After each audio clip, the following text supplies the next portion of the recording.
नमस्कार। आगे बढ़ते हैं पाठ संख्या 355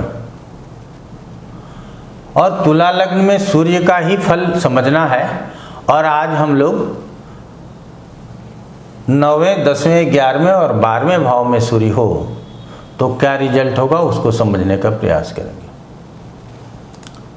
सूर्य कारक है नवम स्थान का, तो क्या कहें, कारक भाव नासा है। आप सभी जानते हैं कि इसकी चर्चा हमने पीछे भी कर ली है और इसको हम बहुत अधिक नहीं मानते हैं कि कारक भाव की हानि ही करेगा। तो फिर बोलते क्यों हैं? तो इसकी चर्चा अलग अलग तरीके से होती है। यहाँ सूर्य के गुण हैं थोड़ा सा अलग करने का। क्रूर ग्रह है, तेज प्लानेट है, तो पिता के साथ वैचारिक मतभेद हो जाए इसके लिए कारक वाले फॉर्मूले से न बोल करके यदि सूर्य के ऐसे गुण हैं इस फॉर्मूले को यूज करके बोलें तो ज़्यादा अच्छा। ये समझ में आ गया होगा आप लोगों को। अब सूर्य प्रकाशित भाव में है, सूर्य दिग्बल के पास है, बहुत मजबूत स्थिति में है सूर्य। तो ऐसे में जातक भी मजबूत होगा, इसमें कहीं कोई दो राय नहीं है। ऐसे जातक यदि धार्मिक कार्यों में रुचि लें तो 1 रुपए नाजायज खर्च नहीं होने देंगे, समय के पाबंद होंगे और हर चीज व्यवस्थित तरीके से अर्थात ऑर्गेनाइज्ड तरीके से प्रोफेशनल वे में करने का प्रयास करेंगे। तो ये तो हो गया बात सूर्य की। अगर किसी विषय, धार्मिक विषय को पढ़ना लिखना भी चाहेंगे तो वहां भी क्या करेंगे, बहुत तेज गति से। अगर आप 20 साल से ज्योतिष सीख रहे हैं और ऐसे स्थिति में ये सीखना शुरू करें तो ये जल्दी सीख जाएंगे। अब यहां से दृष्टि कहां है इसकी, इस स्थान के ऊपर। अच्छा, ये वृद्धि स्थान के स्वामी है तो भाग्य की वृद्धि भी होगी, ये भी कहना है। तो यहां से दृष्टि कहां है, तीसरे स्थान के ऊपर। अर्थात जो कोई भी हो, इनसे उम्र में छोटे, पद में छोटे, ओहदे में छोटे, सबके ऊपर शासन करेंगे, सभी के ऊपर शासन करेंगे। संभव है कि यहाँ यदि शनि राहु आदि का भी दृष्टि हो तो छोटा भाई ही नहीं हो। ये आप लोग प्रयास करके देखिएगा, हमने तो आजमाया हुआ है। लेकिन भाई नहीं होगा, लेकिन नौकर चाकर, छोटे कर्मचारी ये तो होंगे ना, तो उनके ऊपर इतना शासन करेंगे कि वो त्रस्त रहेंगे। तो ये होता है नवम स्थान में सूर्य के स्थित होने का फल। अब सूर्य यदि 10वें स्थान में हो,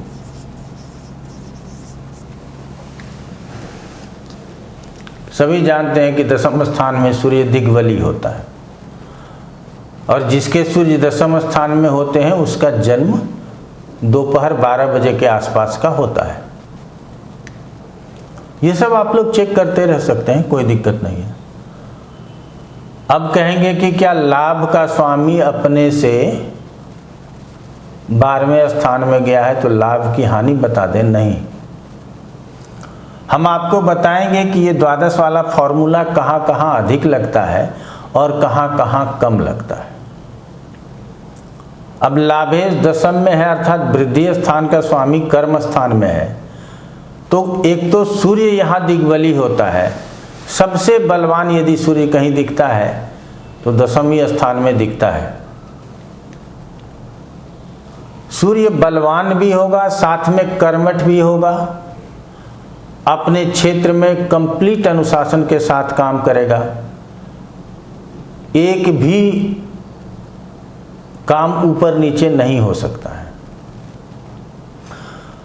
अब यहां सूर्य यदि बैठा है तो अपने साथ काम करने वालों को भी चाहेगा कि वो भी मेरी ही तरह काम करे। आप ऐसे जातक को उसके कार्य क्षेत्र में कभी मोटिवेट नहीं कर सकते हैं। दृढ़ निश्चयी होगा और निश्चय के साथ काम करेगा और काम के प्रति इतना समर्पित होगा कि इसकी दृष्टि चतुर्थ स्थान पे देख लीजिए, अपने सुख की भी चिंता नहीं करेगा। तो 5वीं दृष्टि है, 7वीं दृष्टि है, 9वीं दृष्टि है, 10वीं दृष्टि है, तीसरी है, 8वीं है, क्यों है?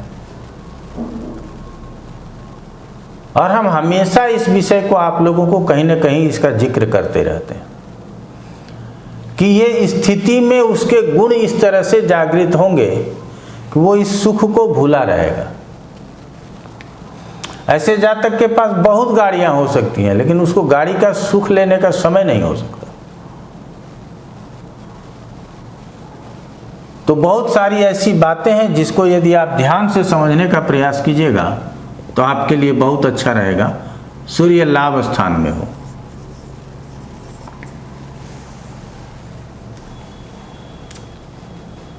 अगर व्यवसायी हो तो बहुत जल्दी तरक्की करेगा और बड़े बड़े व्यवसाय करने की चेष्टा भी करेगा। कभी भी हारना पसंद नहीं होगा और रिस्क लेने की क्षमता अपार होगी। और देख लीजिए पंचम स्थान के ऊपर दृष्टि है तो यहां भी तीव्रता आएगी, लेकिन आप समझ लीजिए बुद्धि इतना हो जाएगा कि विश्वास ही नहीं करेगा किसी के ऊपर। अपने ऊपर ही विश्वास होगा और किसी के ऊपर विश्वास नहीं होगा। तो इसीलिए तो कहे कि जो सिर्फ स्वयं के ऊपर विश्वास करे और सामने वाले को हमेशा शंका की निगाह से देखे, वर्तमान समय में वो जातक ज्यादा तरक्की करता है।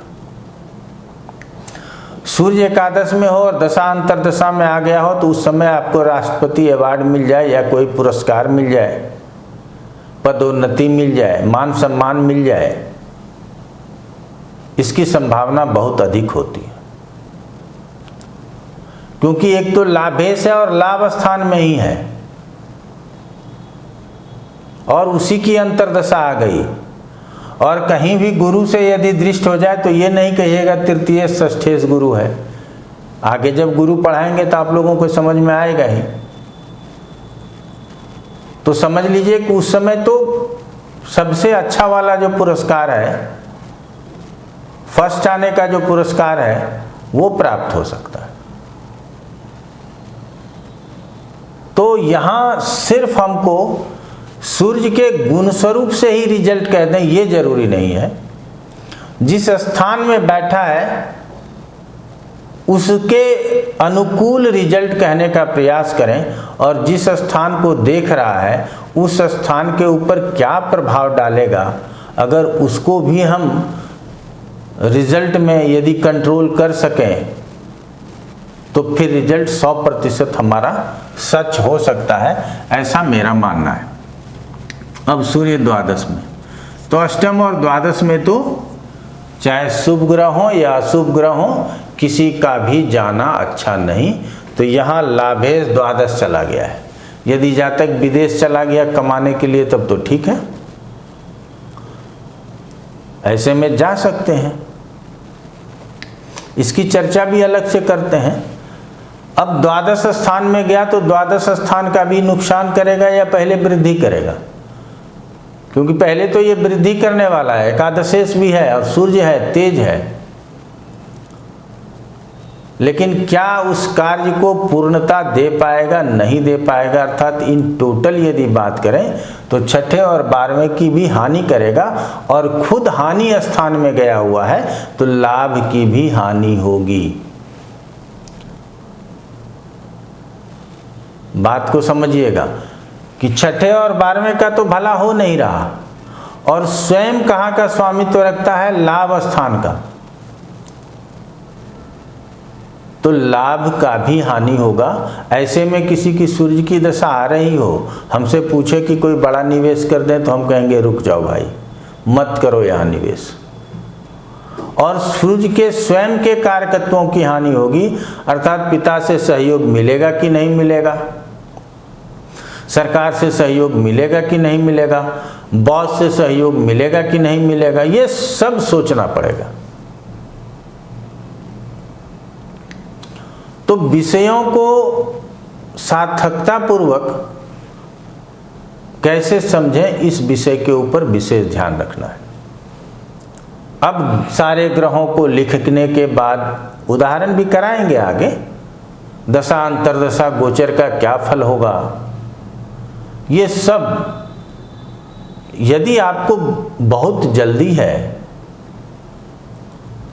तो हम तत्काल, हमारा क्लास चलते रहता है जून और जनवरी में। हम हर एक बार ये कहना चाहते हैं क्योंकि बहुत लोगों को जानकारी नहीं हो पाती है। हमारा एडवांस प्रेडिक्टिव एस्ट्रोलॉजी का कोर्स चलता है और ये समझ लीजिए कि उसमें मैं यदि 20 मांगूं तो 30 बच्चे होंगे, या पढ़ने वाले हम कहें। हमसे उम्र में कई लोग बड़े होते हैं और ऐसे ऐसे लोग आते हैं जो 15 साल 20 साल से पढ़ रहे हैं लेकिन अभी तक वो ज्योतिष समझ नहीं पा रहे थे। तो आप भी आएंगे तो आपको भी लाभ मिलेगा। तो कभी भी कांटेक्ट कर सकते हैं, मेल कर सकते हैं। तो सूर्य को तुला लग्न में समझ लिया। अब चंद्रमा को अगले पाठ में तुला लग्न में समझेंगे। पाठ को लगातार पढ़िए और प्रारंभ से अंत तक देखिए, 100% आपको आनंद मिलेगा, ये मैं कह सकता हूँ। आज इतना ही। आप लोग